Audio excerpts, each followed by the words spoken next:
Hello friends, एक बार फिर आपको बहुत स्वागत हो दोस्तों। इस समय नीट यूजी रिजल्ट और इसके साथ साथ बीएड एंट्रेंस एग्ज़ाम को लेकर इस वक्त की कुछ महत्वपूर्ण अपडेट आ रही हैं। अगर आप भी बीएड एंट्रेंस एग्ज़ाम देने वाले हैं, आपने नीट का एग्ज़ाम दिया, तो आज की वीडियो आपके लिए बहुत ही ज़्यादा इंपॉर्टेंट होने वाली है, इसलिए वीडियो में एंड तक बने रहेगा। अगर आपने अभी तक चैनल को सब्सक्राइब नहीं किया तो इस तरह की लेटेस्ट अपडेट के लिए चैनल को सब्सक्राइब करके बेल आइकन जरूर प्रेस कर लीजिए। तो चलिए दोस्तों, आज की लेटेस्ट अपडेट आपको दिखाते हैं। सबसे पहले यहाँ पर देख लीजिए, नीट के लिए अब न्यूनतम अंकों की जो अनिवार्यता है वो समाप्त कर दी गई है। 12वीं में उत्तीर्ण प्रतिशत के आधार पर परीक्षा में जो छात्र है वो बैठ सकेंगे। कॉलेजों के लिए भी यहाँ पर कुछ शर्तें बनाई गई हैं।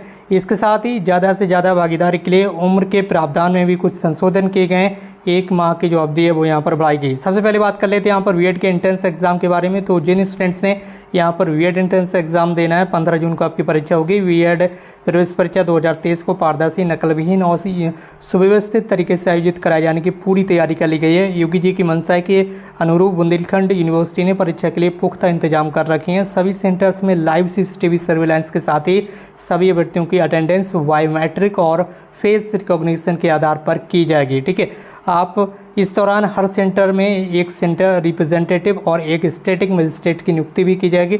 सभी 75 जिलों में 15 जून को आपका जो बीएड का एंट्रेंस एग्ज़ाम है वो कंडक्ट किया जाएगा। और बीएड के एंट्रेंस एग्ज़ाम के जो एडमिट कार्ड हैं वो कुछ दिन पहले ही जारी कर दिए गए हैं और 2023 का आयोजन किया जा रहा है, जिसमें करीब 4.73 लाख स्टूडेंट्स शामिल होंगे। बुंदेलखंड यूनिवर्सिटी की ओर से परीक्षा से संबंधित कॉन्फिडेंशियल मटेरियल्स की भी पुख्ता सुरक्षा की व्यवस्था कर दी गई है। इस बार बुंदेलखंड विश्वविद्यालय को बीएड एंट्रेंस एग्ज़ाम कराने की जो जिम्मेदारी है वो भेजी गई है। फिलहाल आप अपनी परीक्षा दे सकते हैं। इसके साथ ही बात करें तो यूजी के रिजल्ट के बारे में, नीट की अभी जो परीक्षा हुई है आपकी, ठीक है, नेशनल टेस्टिंग एजेंसी के द्वारा एनटीए नीट यूजी 2023 का जो रिजल्ट है वो कभी भी जारी कर सकती है। सूत्रों के मुताबिक नीट यूजी का जो रिजल्ट है वो जून के दूसरे सप्ताह में जारी होने वाला था, लेकिन अभी तक इंतजार जारी है।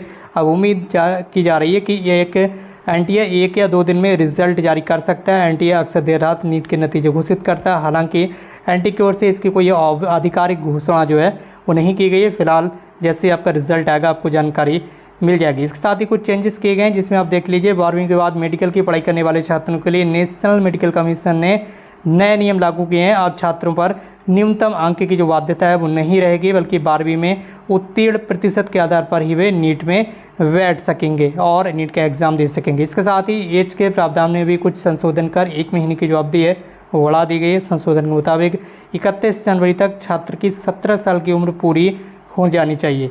ठीक है, और ज़्यादा से ज़्यादा छात्र परीक्षाएं दे पाएँ, इसलिए 1 महीने की अवधि को बढ़ाया गया है। मेडिकल में जगह मिलने के बाद छात्रों को अब अधिकतम 9 साल में एमबीबीएस की पढ़ाई ख़त्म करनी होगी। एक बार आप एमबीबीएस में एडमिशन ले लेते हैं, ठीक है, तो 9 साल में आपको जो अपनी डिग्री है वो कंप्लीट करना होगी।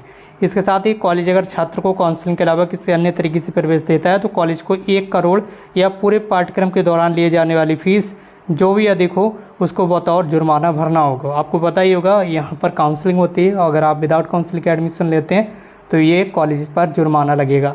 इसके साथ ही दूसरी बार ऐसी गलती होने पर दोगुना जुर्माने के साथ कॉलेज की ऐसी सीटों की जो दुगनी संख्या में सीटें भी हटा दी जाएंगी। इसके साथ एक और यहाँ पर चेंजेस किया गया है। क्या यहाँ पर समान रैंक की स्थिति में मार्क्स के आधार पर चयन किया जाएगा। अगर 2 या उससे अधिक छात्रों की रैंक समान आती है तो भौतिक यानी कि फिजिक्स के बाद रसायन और जीव विज्ञान में प्राप्त अंकों पर विचार किया जाएगा। अंक भी बराबर रहते हैं तो कंप्यूटर के जरिए ड्रॉ कर चयन किया जाएगा। तो दोस्तों, ये थी आपके लिए कुछ महत्वपूर्ण जानकारी। इस तरह की और भी लेटेस्ट अपडेट के लिए आप हमारे साथ बने रहिएगा। मिलते हैं एक नई वीडियो में एक नई इन्फॉर्मेशन के साथ। Thank you so much for watching this video.